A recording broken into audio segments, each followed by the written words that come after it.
할렐루야. 전도부를 맡고 있는 고은수 집사입니다. 우리 교회에서는 2015년부터 시작해서 15, 16, 17 3년 동안 계속해서 전도를 나가 복음을 전했습니다. 벌써 2018년 4년째를 맞이합니다. 벌써 3월 달이 됐습니다. 우리는 앞으로도 계속해서 전도를 나가 복음을 전할 것입니다. 우리가 왜 전도를 나가 복음을 전해야 되느냐? 그건 단 한 가지. 우리는 하나님 아버지의 말씀을 믿는 하나님의 자녀이기 때문에 그렇습니다. 성경 말씀은 처음부터 끝까지 구원과 복음 전파, 생명 구원으로 꽉 차 있는 것입니다. 우리는 주 예수 그리스도의 십자가별로 하나님의 자녀가 됐습니다. 우리는 예수님이 하신 말씀도 믿는 사람들입니다. 예수님은 분명히 말씀하셨어요. 내가 저 동네에 가서 전도하리니 내가 이를 위하여 왔노라. 이 천국 복음이 온 민족에게 증언되기 위하여 온 세상에 전파되리니 그제야 끝이 오리라. 분명히 말씀하셨어요. 예수 믿는 자는 반드시 전도를 나가 복음을 전해야 되는 것입니다. 그런데 문제가 있습니다. 어떤 문제냐? 전도를 나가기가 무척 힘들다는 것입니다. 하나님의 은혜가 없으면 절대로 나갈 수가 없어요.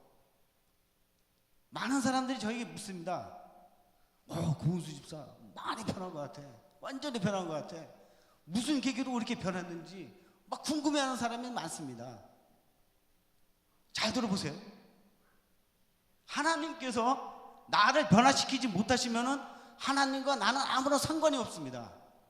이 상관없는 말이 얼마나 무서운 얘기인지 아십니까? 거라사 지방에 귀신 들린 자에게 들어간 귀신이 예수님께 뭐라고 말했습니까? 지극히 높으신 하나님의 아들 예수여, 당신과 내가 무슨 상관이 있습니까? 나를 괴롭게 마셔서 분명히 말했습니다. 맞습니다. 상관이 없는 겁니다. 예수님이 사탄 귀신을 구하러 온 게 아니니까 상관이 없습니다. 저도 전에는 교회만 왔다 갔다 하는 교회 신자였습니다. 교회에서는 예배를 보고 세상에 나가면은 세상과 타협하며 세상의 가치관 따라 살아간 사람입니다.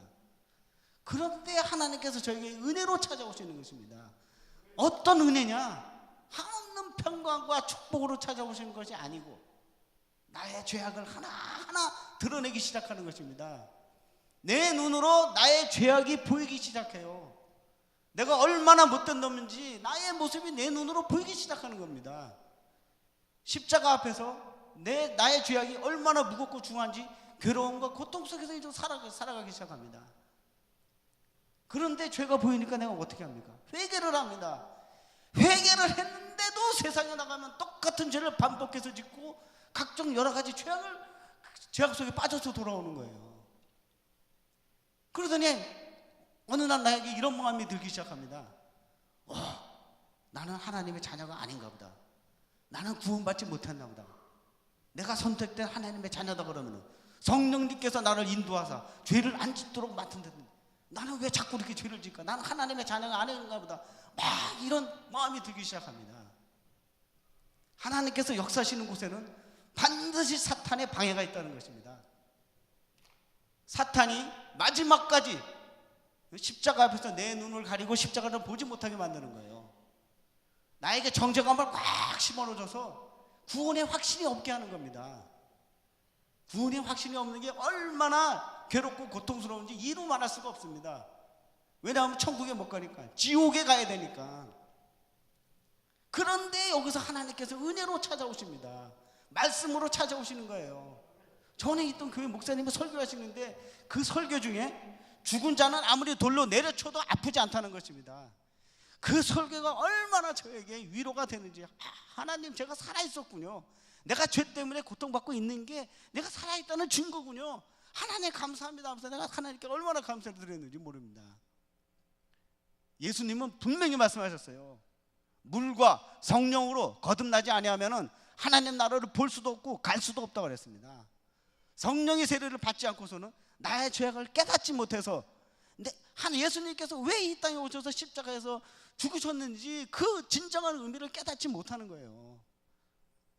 성령의 세례를 받아야 내 죄악을 깨달아서 세상에 나가서 예수님을 다르게 증언할 수가 있는 겁니다. 이 하나님의 의를 깨닫는데 교회 다닌 지 수십 년 만에 깨닫는 겁니다. 그래도 깨달았으니까 다행이지. 그런데 어느 날 또 하나님께서 은혜로 찾아오십니다. 십자가 앞에서 내가 캬하게 기도를 하는데 예수님께서 십자가에서 그토록 우시고 계시는 거예요. 그래서 내가 예수님 이제는 우시지 마세요. 나의 죄가 중함을 내가 압니다. 내가 회개하오니 이제는 우시지 마세요. 그래도 예수님께서는 우시고 계시는 겁니다. 그래서 마음에 막 근심이 돼요. 예수님 이제는 우시지 마세요. 내가 예수님을 사랑합니다. 내가 매일매일 나의 죄를 회개할 테니 나를 경고케 씻어 주시옵소서. 그래도 예수님께서는 우시고 계시는 거예요. 그러더니 나한테 말씀을 하십니다. 고은수 집사, 내가 너를 얼마나 사랑하는 줄 알았냐? 그렇지만 아직도 돌아오지 못해 내가 다른 사람도 사랑하느니라, 그 말씀을 하시는 거예요. 거기서 내가 완전히 꼬꾸라졌습니다. 오직 하나님의 마음은 여기 있었구나. 오직 예수님의 마음은 돌아오지 못한 자에게 있었구나. 그걸 깨달은 겁니다. 그래서 내가 십자가 앞에서 결심을 하게 됩니다. 예수님께서 다른 사람을 사랑하는 것만큼 저는 사랑이 부족합니다. 그렇지만 나는 예수님을 사랑합니다. 나도 죽을 때까지 돌아오지 못한 나의 형제들을 위해서 찾아다니겠습니다. 내가 결심을 하는 거예요. 하나님의 마음에 합한 자, 하나님의 가치관을 나의 가치관으로 삼는 자를 통해서 분명히 하나님은 세상을 변화시키십니다. 이거는 세계 역사를 통해서 이미 다 증명이 되어 있습니다. 서방 세계의 믿음의 선조들이 복음을 들고 곳곳에 나가 복음을 전했더니 세상이 변하기 시작하는 거예요. 그 무식하고 귀신이 드글거리는 그 조선 땅에 그들이 수십 명이 가가지고 죽음으로 순교를 당하면서 복음을 전했더니 우리나라가 변하기 시작하는 겁니다. 지금은 많은 우리나라 사람들이 나가서 세계에서 복음을 전하고 있습니다. 멀리 볼 필요도 없습니다. 우리 교회를 보시기 바랍니다. 하나님께서 우리 교회를 통해서 역사하시는 것을 여러분들은 눈으로 보는 산증인들입니다. 어디 히잡 쓴 무슬림들이 왔다 갔다 하는 게 보이시지 않으십니까?